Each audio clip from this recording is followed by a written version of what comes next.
It was very surreal. I remember getting it when I had my son already. We were outside, I think, and the mail person dropped it off on the porch.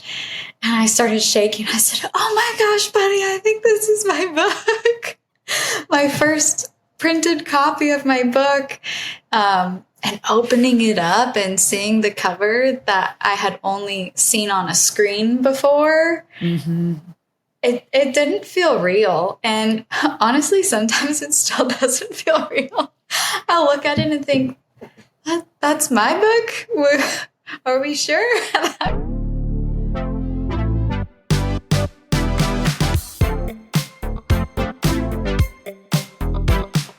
Hi there, friends. Welcome to Hope Comes to Visit. I'm Danielle Elliott-Smith, and I am so glad you're here. Today, I'm joined by Katie J., Amazon bestselling author of Inkbound Inheritance, a 5-time Amazon chart topper and the first in her sought-after series. A SoCal native with tea in her hand and stories in her bones, Katie builds magical worlds that feel both wondrous and real. When she isn't writing, she's with her husband, son, and their desert tortoise Pebbles. We're talking about imagination, healing through story, and the courage that it takes to begin. Let's take a quick moment to thank the people that support and sponsor the podcast. When life takes an unexpected turn, you deserve someone who will stand beside you. St. Louis attorney Chris Dully offers experienced one-on-one legal defense. Call 314-384-4000 or 314-DUI-HELP, or you can visit dullylawfirm.com. That's D-U-L-L-E lawfirm.com for a free consultation. Katie, thank you so much for being here with me. Thank you for having me. This is awesome. Oh, you are the cutest. I am just going to eat you up today. I swear. I know the podcast is people can listen or they can watch. So I'm going to encourage people to head on over to YouTube and watch this because you are adorable. So thank you. Thank you for being here. It is such a delight to finally get you on here to chat with me. I'm so excited to talk about your writing, about your story, about the journey that you took to get you to Inkbound Inheritance, and about you being a new mom too. So I've also been following you on Instagram, and it's really neat to watch things unfold for you. So thank you for being here. Yeah, thank you so much for the opportunity to talk about it. So let's start with the journey of being a writer, if you don't mind, because I know as someone who writes, what I have written has always been nonfiction. Mm-hmm. And I know that your Inkbound Inheritance is fiction.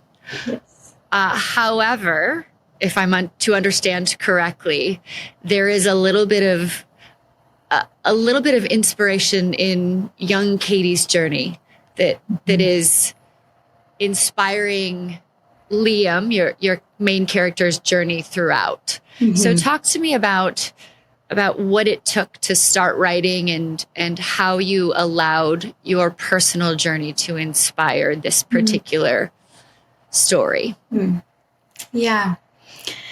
Well, I grew up loving stories. From a young age, my parents would read to me every night at bedtime, and my dad would do different voices when he would read. And he told me the other day I would always choose the longest stories because I wanted to listen to stories as long as I could before bed.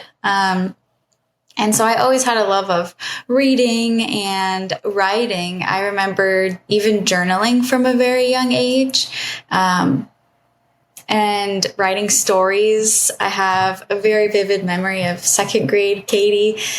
You know how they would assign those creative writing assignments? Right. And most people hated them, but I loved them. And I remember one day after everyone had gone out to recess, I was still at my desk fervently writing, saying, "No, I'm not done. I have to finish my story." And I wanted to stay in from recess to write my story because I just loved writing and storytelling so much. And so I would always, through my childhood and life, just always have a journal where I was writing different short stories or poems, which I look back on and cringe. And or just journaling about life. And so I've always loved books and writing and stories. But the inspiration for this book, it's a book about grief, and themes of grief, and my main character learning to grieve, and what does it look like to grieve well and not well, and how can we move through it in a way that we can still have hope afterwards. And so when I was younger, I went through a lot of grief. I was 9 years old, and in that year, I lost 3 people close to me: my great grandma, my grandpa, and then my best friend who lived across the street. She passed away, sadly, in a car accident. And it just rocked my world as a 9-year-old, losing that. I would rock anybody's world. And to be 9 and to have so much loss is tremendous.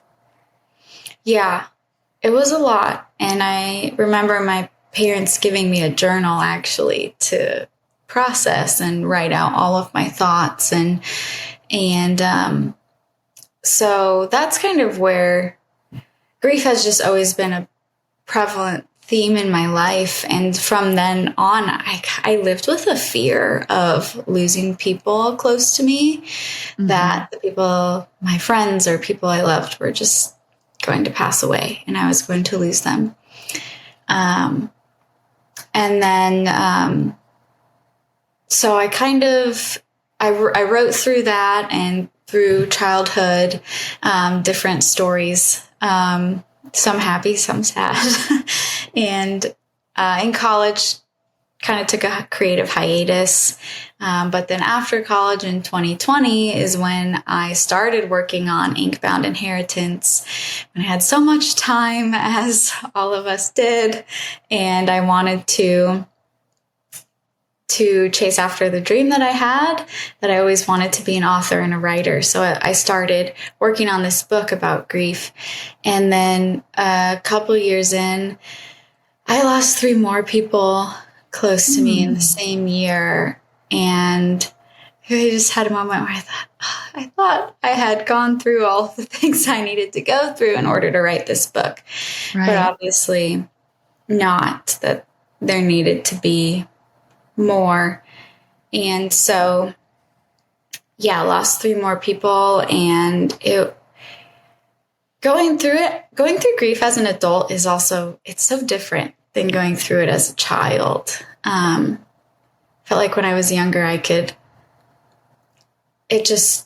was more fully in the emotional part of it. And then as an adult grieving, you realize, wow, there's so many more layers to this, so many more logistics and the estate planning. Or one of the people who passed was one of our close friends, my husband and I's close friend. And, you know, he left behind his wife and who was expecting a baby. And so I'm just sitting in like, there's so much more to this grief than what I had experienced before. So all of that happened in the midst of writing this. And so it took a needed break to process everything, and came out of that with just the determination to use all of the grief and pain and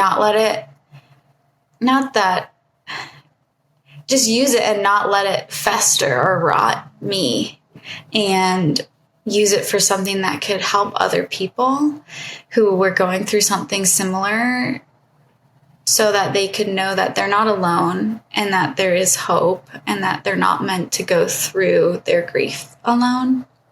Which is a really powerful motivation, right? I mean, 9-year-old Katie was allowed to be protected to some degree, right? So there is part of that voice that you can put into your writing. But adult Katie has to handle grief differently, because adult Katie is not only personally handling it differently, she's comforting someone in a different way. There wasn't 9-year-old Katie wasn't comforting someone. 9-year-old Katie was just feeling it. And so as an adult, there is that additional element of us learning how to help other people grieve. And there very likely is that element that exists in Inkbound Inheritance that might not have existed the same way, because you had to experience what it looks like to show up for other people too, right? So maybe that's a piece of your characters that needed to develop. I find that experiences continue to help us evolve, right? I was planning this podcast. This podcast was in development for the past 6 years. And 2.5 years ago, I was ready to go and I lost someone. And I stopped entirely. I stopped cold. And all I could think was, I'm getting ready to do a podcast on hope. I've never felt more hopeless. And then I realized that I needed to go through that process and feel in a place of complete loss of hope in order to be able to have conversations and meet people where they were.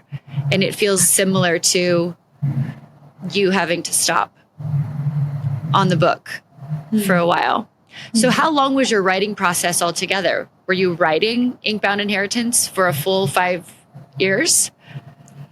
Not writing it for 5 years, but from ideation to then drafting and writing and then editing and then doing the cover design. I didn't design it, but hiring someone to design the cover. Right. All of that process, and then doing the publishing, because I'm going the independent author route. So all of the publishing was on me and all the distribution. So learning all of that and all of those different softwares and how that works. So all of it all together took 5 years. What has that learning curve been like for you, going the independent author route? That is an avenue that 15 years ago didn't exist the way it does now, right? So it's a whole new avenue for people who have had a dream to write a book and publish it and put it out there. And the technology that exists, especially within Amazon now, being able to put it out there and to see people grabbing it and enjoying it and coming up to your author signings at bookstores. What has that process been like for you? Yes, it definitely was a big learning curve. As a reader, you just see a book on the shelf and you think, wow, this is fantastic. They wrote it and now it's here. Yep. There is so much more to it. Yes, so many more steps to get there. And I remember being constantly frustrated at how long it was taking, because I would just uncover more things. Oh, this is a part of the process that I have to learn how to do. Okay, now this is something that I have to do. So it definitely was a big learning curve, but I was okay learning all of that. I like having the two different, using both parts of my brain to write the book. So the creative part, like you were saying, the creative part of your brain is for the writing and the drafting. And then I like when I needed a break from that, because you can only go for so long. Well, for me, everyone's different how long they can write and take from that creative well. I think the most that I just wrote straight in one day, this is before I had a baby, was 4 hours. And after that, I was tapped out. Tapped. Yeah. Yes. And you have used all the words you have access to for the day. Exactly.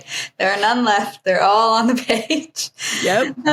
And so I liked being able to switch over to, okay, let me do some more of the logistics, some more of the marketing, more of the back end tasks that need to be done to publish the book. So I I enjoy learning that and doing that. And I know not everyone wants to do that or enjoys doing that. And I love that you do. I love that you have enjoyed each part of the process, because for some people, I know that for me, sometimes when I uncover another layer of, oh, wow, I have to learn how to do that too, sometimes it can feel incredibly overwhelming. Was there a point during this process at all that you felt overwhelmed to the point that you thought, okay, I don't know if I'm going to be able to do this?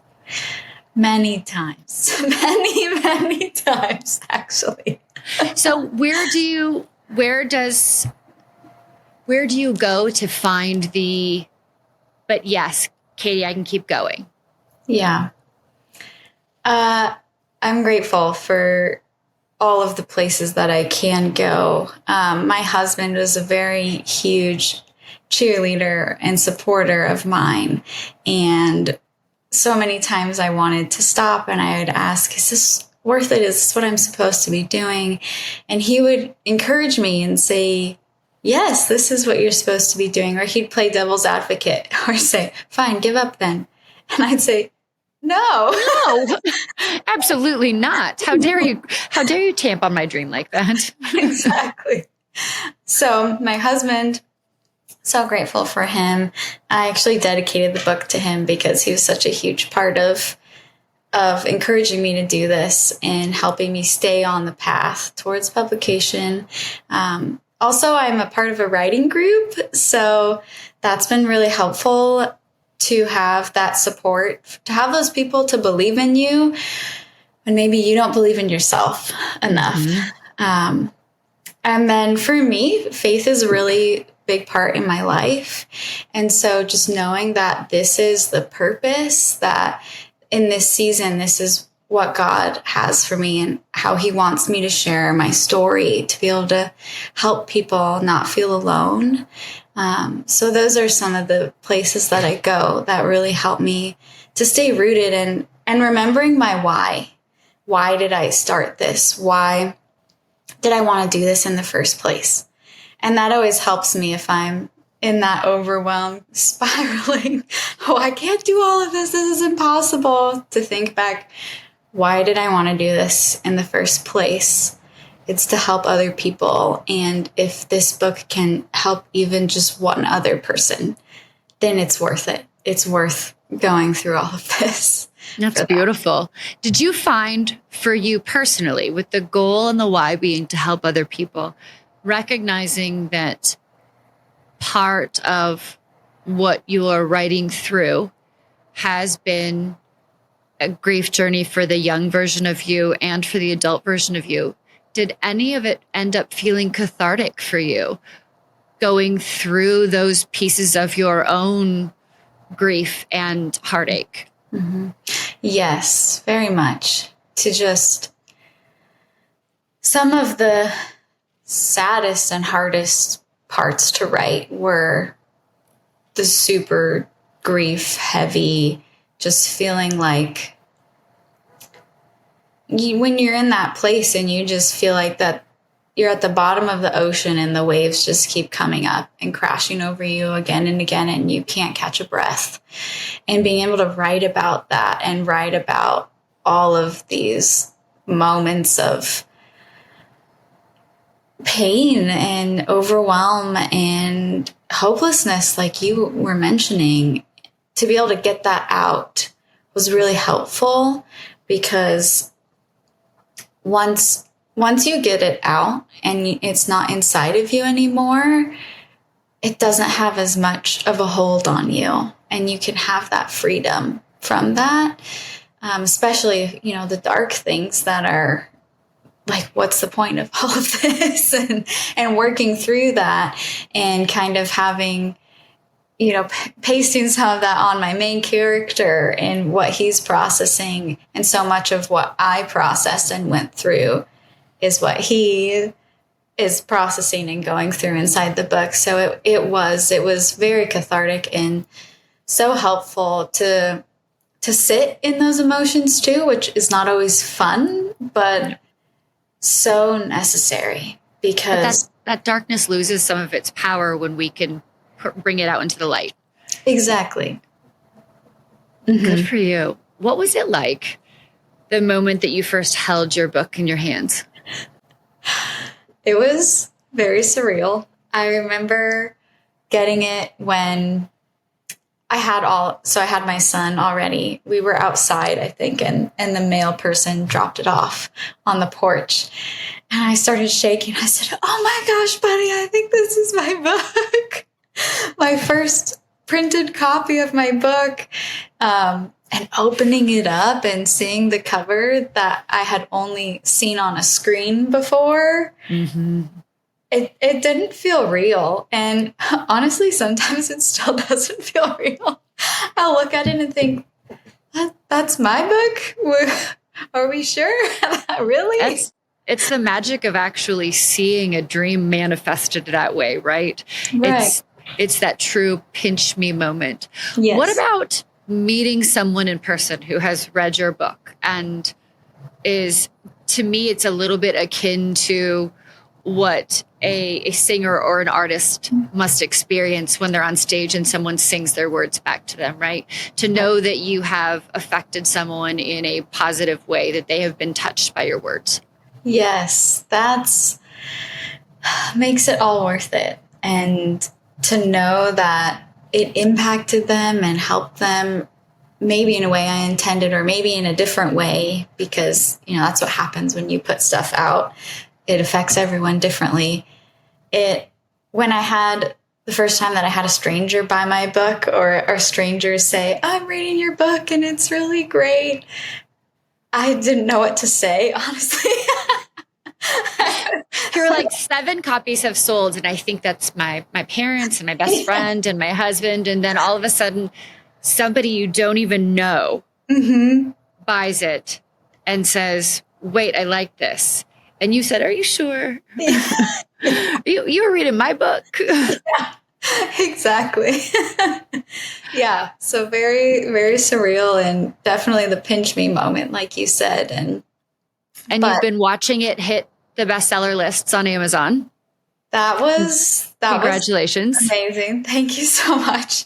That was another dream on launch day that I couldn't also believe it happened, but so grateful for all the people rallying around who really got the word out. And because writing a book, it is solitary in the writing, but to get it out, it is a group effort. There's so many people, right, that help you and support you and spread the word, and it wouldn't have gotten the bestseller without all of those people and all of their support. So what comes next for you? Yeah. So there will definitely be another book. So that's exciting. But I'm focusing on more bookstore events right now. So I'm doing some local events in the Southern California area, which is really fun to, just so many pinch me moments, honestly, to think this is what I dreamed of when I was a kid. And now I'm in a bookstore talking about my book and people are buying it, which is amazing. So we'll do some bookstore events, working on book 2 and outlining it. And I have a general idea of where I want it to go, but we'll need to do more of the outlining and get the skeleton of the story together. Will you continue to stay on the self-publishing pathway? I think so. I just love the freedom to, one, determine my own timeline, especially now being a mom. And my timeline is just slower than everyone else, and learning to be okay with that. And so I just think it might be, it would be more stressful, I think, traditionally publishing and adhering to their timeline. But I've enjoyed the self-publishing route as much as it's a lot.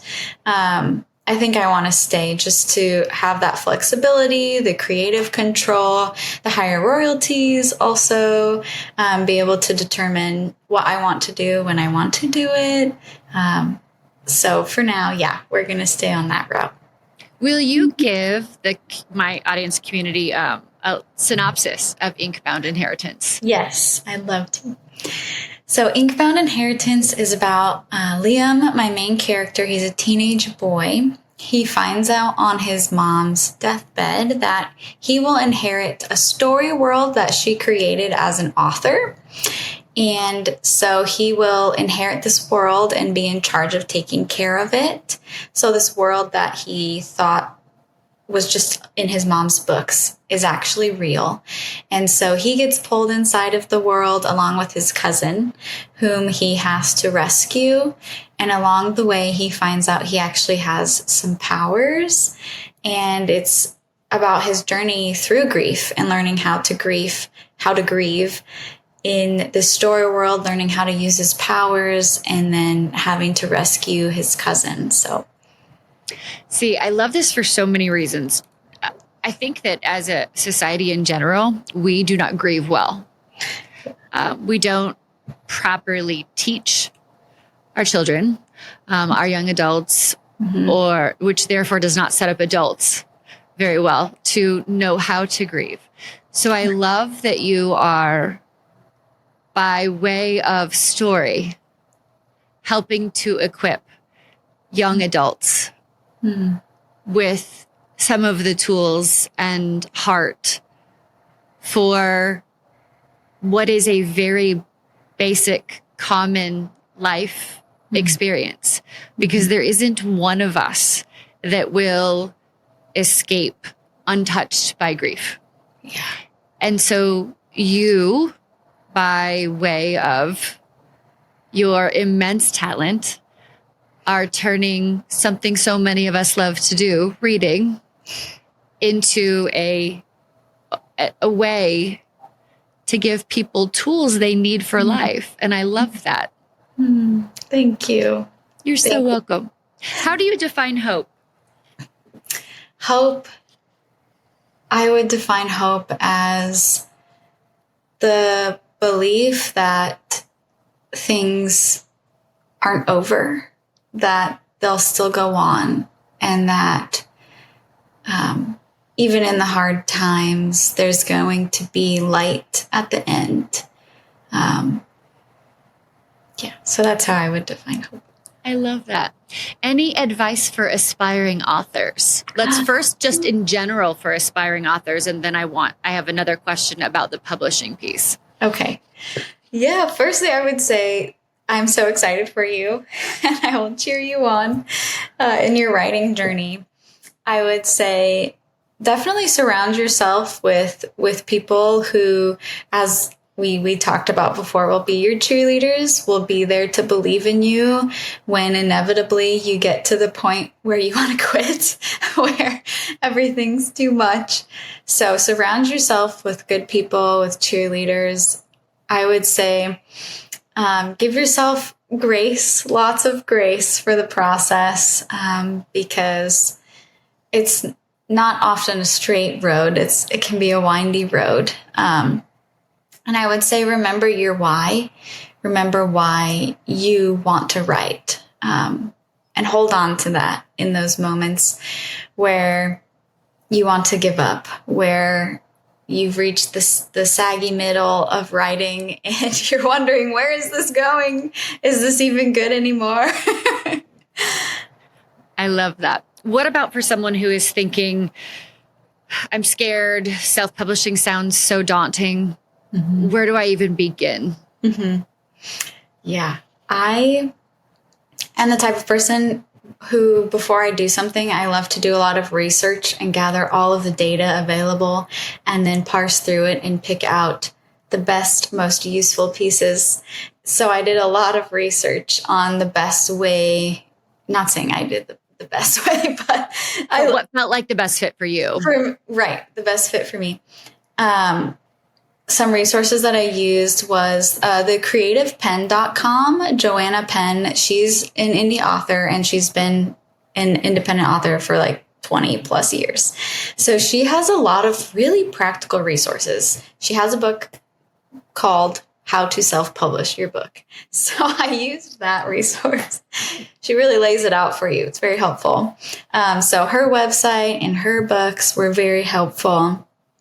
If you are looking for more craft things, the craft of storytelling and writing, helping writers become authors is a great website where she talks about how to outline your book, how to incorporate theme in your book, how to meet the correct story beats in your book, and build your characters and that sort of thing. So I would say the resources are really helped me, and finding some good, helpful resources is what's going to help along that journey, because there's so many books about how to self-publish a book, but there's not just one. So you got to find the one that works best for you. But those are some that really helped me with the more practical sides. And then Joanna Penn has a podcast too. So I listened to a lot of her podcasts, and the guests she has on, super helpful. So those are some things that I would say would help along the self-publishing journey. You are amazing. It has been such a delight to have you on here. Where can everyone find you? How do they find Inkbound Inheritance? How do they follow all the amazing things you're doing? Oh, thank you. You can find me at my website, which is ktjauthor.com. I'm also on Instagram at the same handle, ktjauthor. And Inkbound Inheritance is on Amazon. It's on Barnes & Noble. And that's where you can find me. And if you want to keep up to date on publishing and everything, you can sign up for my newsletter on my website as well. And I'll send out fun, exclusive updates and first looks on certain things. So yeah, thank you so much. Congratulations on the success of the book. Congratulations on your new little one. Thank you. It is a delight to have you here. I cannot wait to see what you do next. I will definitely continue to follow along. Thank you for being here with me. Thank you so much, Danielle. This has been so fun. I appreciate you. Equally appreciate you. KJ, thank you so much. And thank you, friends, for joining us on Hope Comes to Visit. I so hope that you have taken in a little bit of the hope and the light that KTJ has brought to us on this particular episode. And I so hope that you will turn right around and share it with someone you know who is looking for some additional inspiration, maybe some creative writing inspiration, some little bit of love for some writing. And I do hope that you will take such good care of yourself until we see you next time. Naturally, it's important to thank the people who support and sponsor the podcast. This episode is supported by Chris Dully, a trusted criminal defense attorney and friend of mine here in St. Louis, who believes in second chances and solid representation. Whether you're facing a DWI, felony, or traffic issue, Chris handles your case personally, with clarity, compassion, and over 15 years of experience. When things feel uncertain, it helps to have someone steady in your corner. Call 314-384-4000 or 314-DUI-HELP, or you can visit dullylawfirm.com to schedule your free consultation.